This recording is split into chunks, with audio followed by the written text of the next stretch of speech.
រូបគឺជំរាបសួរបងប្អូនទស្សនិកជនទាំងអស់គ្នា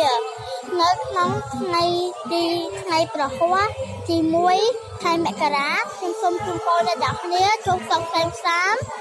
រកស៊ីទទួលមានបានជួយសាមមិត្តភ័ក្តិមង្គលមួយទៀតខ្ញុំចង់ឲ្យប្រទេសកម្ពុជាមានសុខសន្តិភាពនិងមិនមានការបែកបាក់បន្ទប់ផ្ទៃក្នុងឡើយខ្ញុំសូមជូនពរបងប្អូនទាំងអស់គ្នាជួបតែសុខសែនសាមសុភមង្គលគ្មានជំងឺនៅឡើយ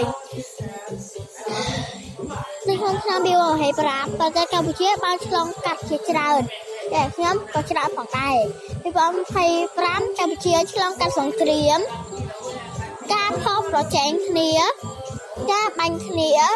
ការទស្សនកិច្ចការរួបរวมគ្នា Happy New Year ខ្ញុំចង់ឲ្យ2026ប្រទេសកម្ពុជាជួបសុខសែនសាមជារៀងរហូតខ្ញុំសូមឲ្យទេវតាតាមថែរក្សាអ្នកទាំងគ្នាផងដែរ Happy New Year